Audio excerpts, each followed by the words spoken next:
Do you guys remember Angry Birds? One of the first mobile games that I ever played in my life.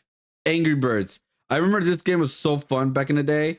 I didn't play it like once Angry Birds was done and they released like a sequel to it. Back in 2011, I was like literally out. Like I believe they did also like an Angry Birds Star Wars inspired one, stuff like that.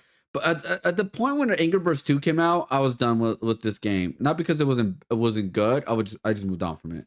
Because I wasn't a big mobile gamer, if that makes sense. Angry Birds was everywhere. They had multiple different games, toys, and movies, generating hundreds of millions of dollars. But by 2019, they were firing masses of staff, and since then things have only gotten worse. Perhaps it's just karma for stealing the initial idea. Angry Birds wasn't an original concept. Really? In April 2009, a game was released named Crush the Castle, which required players to fire a trebuchet into wooden structure hiding medieval people. Well, 8 months later, in December 2009, game developer Rovio made an app named Angry Birds, which, while clearly being a rip-off, was better in every way. It had cooler, cleaner animated graphics, and different stages, each with different levels. You got points for every enemy killed, and points for every bird you didn't use, giving players the chance to compete for high scores. Throw in 5 different birds with 5 different abilities, as well as a cool, catchy soundtrack,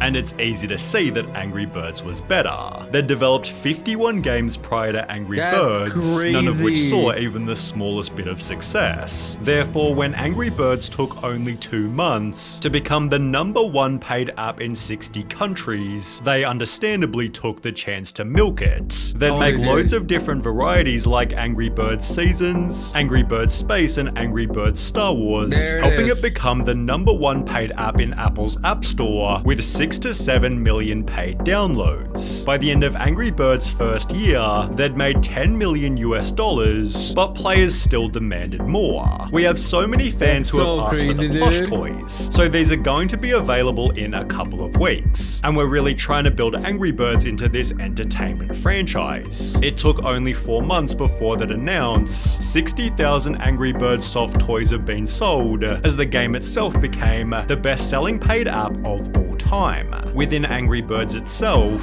they'd implement microtransactions like Mighty Eagle, which allowed players to pay to clear entire levels. With celebs like Justin Bieber even advocating for it, Angry Birds made $100 million in 2011 and went from 28 employees in the beginning of the year to 224 employees by the end of 2011. 5 months later, they set a new world record. First mobile game series to reach 1 billion downloads. They'd double their revenue again. I personally believe they got too greedy. They milked the hell out of this franchise where people were just annoyed about this franchise at this point, right? Like, because they could have done a show eventually or something like that. But yeah, I feel like, yeah, they just milked the hell out of it where like they're just over it. By the end of 2012, at which point they started to face a serious problem. The game was getting stale. They'd made multiple different Angry Birds versions, but hadn't changed the concept in over 3 years. As a result, in the following year, their profits more than halved, with Angry Birds falling to 59th in the App Store, forcing the franchise to try a new format.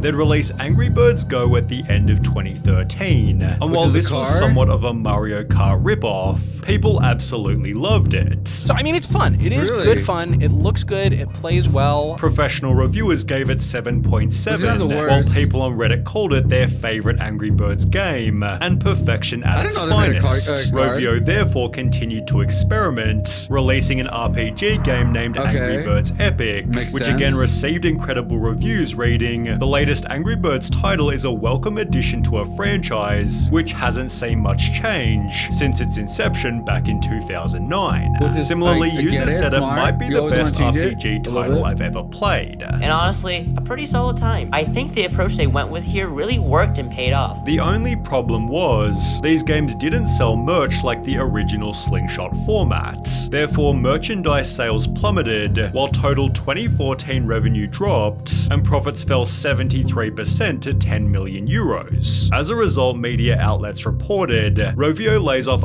110 people as Angry Birds hype fades, representing 14% of the company's workforce. They try to fix their decline with yet another experiment, Angry Birds Pop, which was pretty unsuccessful. In a Reddit thread asking out of all the Angry Birds games, which one do you think is the worst, Pop was mentioned many times over. Therefore, they'd go back to basics and put out Angry Birds 2, the official sequel, although many called it a downgrade from the original. Damn. The sequel was filled to the brim with microtransactions.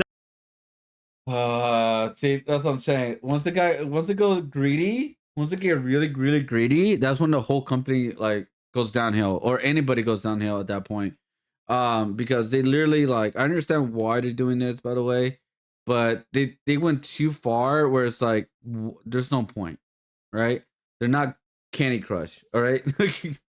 I don't play Candy Crush, but I know that's one of the top games in mobile of all time.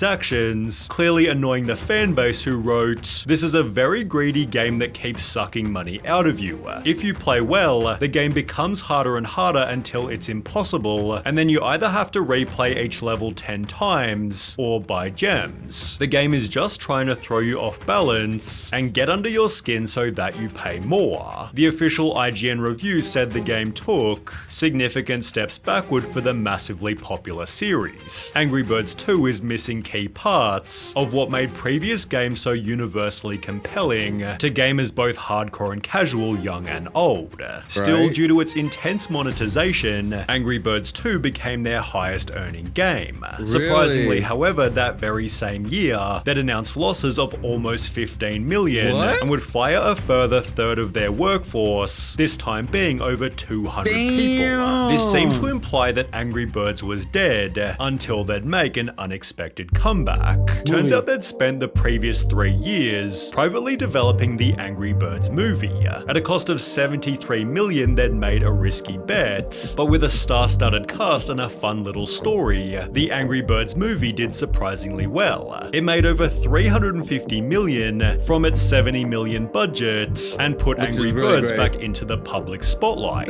People began replaying their previously released games, while Angry Birds theme parks popped up in different countries.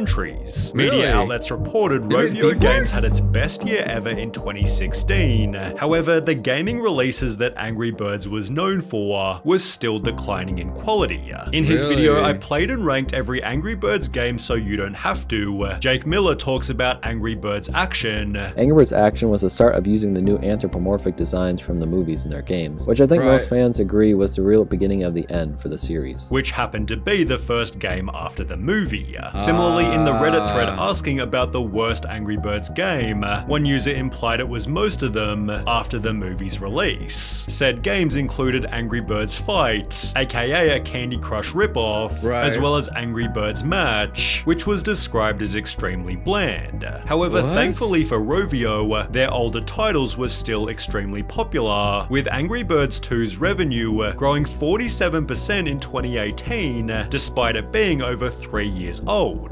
This gave them the budget to make a second movie. However, their $65 million bet didn't pay off so well this time. Forbes wrote Angry Birds 2 is worse than the original in nearly every way, whilst Rotten Tomatoes critics added, a distressingly ineffective sequel that grows. Honestly, what they should have done, not a movie, they should have done a TV show. Personally, that would have been so much better because the popularity will last longer if it became a TV show after the movie. That would have done wonders for them. It would have been 3D or animated, whatever they want to do. Mostly, nowadays it's all 3D now. If they went 3D, like an animation show for like Netflix, Hulu, or whatever, right? That would have been so much better, more successful. That's what like how I Train Your Dragon became. They made it into a show that lasted a long time, which I recently found out. I was like, God damn, almost like I think it was like almost 8 seasons. So a show would have been a way better bet than do a sequel between shows, pretty much between seasons, because that like the show gets the general audience familiarity with it, especially younger kids, and then you do the second movie. That's how you should have done it. You should not depend on the video games only. They should have done a TV show, in my personal opinion.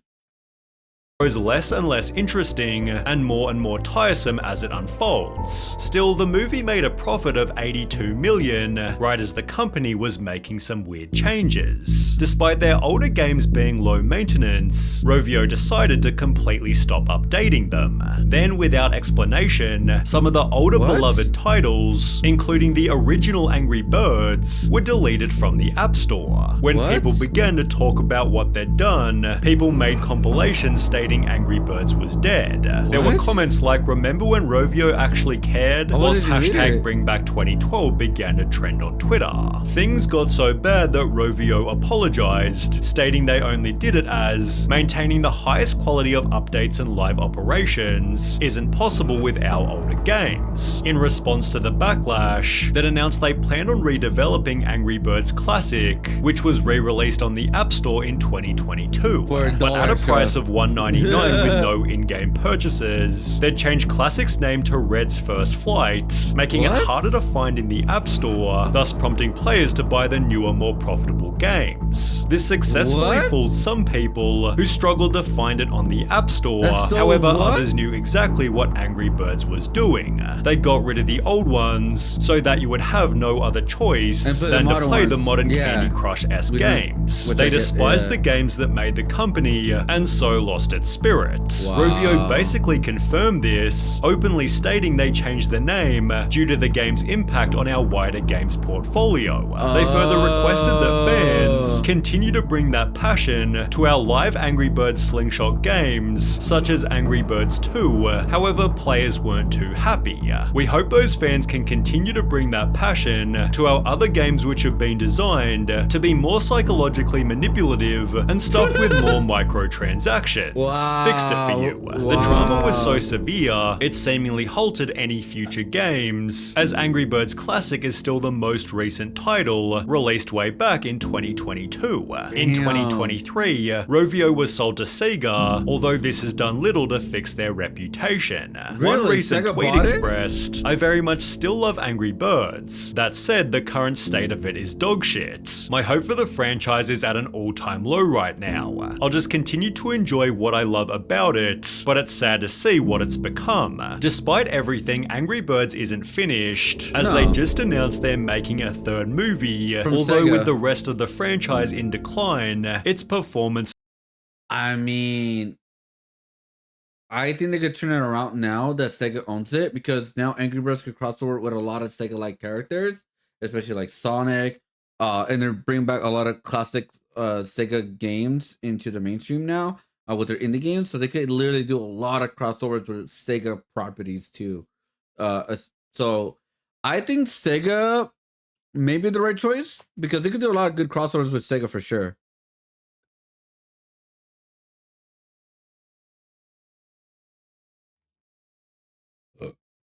We're gonna delete all the apps we made that people like in the App Store, so people like us more.